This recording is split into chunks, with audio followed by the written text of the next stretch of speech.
Naturally ওদের সকালে breakfast দেওয়া হয়েছিল। অনেকে হয় কি প্রোগ্রাম থাকলে টেনশন থাকে যতক্ষণ প্রোগ্রামটা কমপ্লিট না হচ্ছে, তোমাদের মতোই।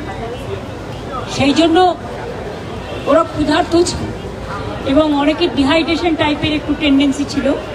আর কি হয় মানে এটা হচ্ছে সাইকোলজিক্যাল এফেক্ট হয়। একটা বন্ধুকে দেখেছে একটু অসুস্থ হয়ে গেছে, তখন আর একটা বন্ধু অসুস্থ হয়ে গেছে। এখন সবাই ঠিক আছে মোটামুটি, আমি সবাইকে আদর করে মিষ্টি টিষ্টি খাইয়ে জল টল খাইয়ে ছবি টবি তুলে এসেছি এবং চুল টুলগুলো সব খুলে দিয়ে এলাম। চুলগুলো ভিজে গেছে, পুরো মোটা মোটা গার্ডার দিয়ে বেঁধে রেখে দিয়েছে। পোশাকগুলো আলগা টালগা করে দিয়ে যা যা করার করলাম। ওদের লাঞ্চ টাঞ্চ খাওয়ানোর পরে যারা সুস্থ হয়ে গেছে, একজন একটু ফতেমা সাকুয়াতের একটু প্রবলেম আছে ছিল, আমি যখন গেছিলাম বেশ ছিল, এখন নর্মাল হয়ে গেছে, এখন স্টেবল হয়ে গেছে। সুতরাং বাদবাকিটা মনিরা আছে, যারা SSKM এর ডিরেক্টর সহ পুলিশের সিপি এবং শান্তনু আছে, ইন্দ্রনীল আছে, এরা সবাই মিলে দেখে নেবে। ডক্টর নীলাদ্রিবাবু আছেন, সাথে পুরো ডক্টরসের টিম আছে এবং সিস্টারদের টিম আছে।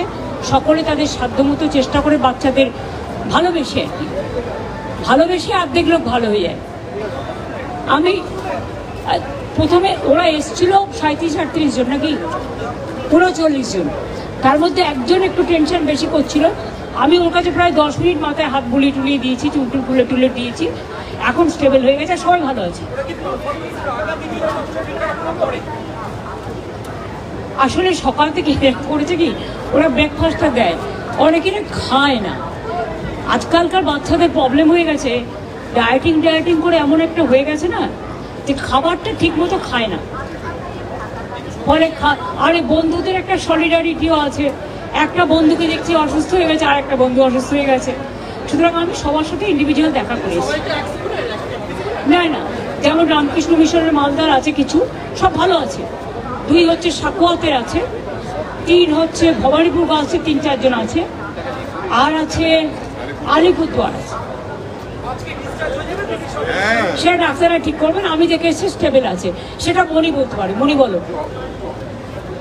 আপাতত সবাই অবজারভেশনে আছে, তারপরে পরিস্থিতি বুঝে একে একে ছাড়ার ব্যবস্থা। একটা কথা বলি, ডক্টরসরা এবং নার্সরা সিস্টার্সরা এখানে সবাই তাদের সাধ্যমতো চেষ্টা করেছে এবং ওদের চিন্তা করার কোনো কারণ নেই। INC ডিপার্টমেন্ট, পুলিশ ডিপার্টমেন্ট এবং SSKM কোঅর্ডিনেশন করে সবাইকে বাড়ি পৌঁছে দেওয়ার ব্যবস্থা হবে যখন ডাক্তাররা ডিসচার্জ সার্টিফিকেট দেবে। মানে এখন অনেক একজন ছাড়া সবাই মোটামুটি উঠে বসেছে এবং ও ঠিক হয়ে যাবে, এখন অনেকটা স্টেবল হয়েছে। ও বাড়ির লোককে খবর দেওয়া হয়েছে, টিচাররা আছে সাথে, টিচাররা আছেন, একটা সুবিধে আছে। আর পুলিশ সবাইকেই কোঅর্ডিনেশন করে নিচ্ছে। স্যালাইন একজনকে, ওর অক্সিজেনের দরকারই 99 স্যাচুরেশন আছে। ফতিমা বলে যে হয়তো ডাক্তাররা আছে, এরা জুনিয়র ডাক্তাররা দেখলো এবং সিনিয়র ডাক্তারও দেখেছেন, নীলাদ্রিবাবুরাও দেখেছেন, আমি নিজেও দেখলাম একটু, কারণ টুকটাক এইসব কাজ করতে আমার ভালোই লাগে। আর ছোটোবেলা থেকে হসপিটালে ভর্তি হতে হতে এত মার খেয়ে গিয়ে আমার একটু অভ্যাস হয়ে গেছে এগুলো দেখার।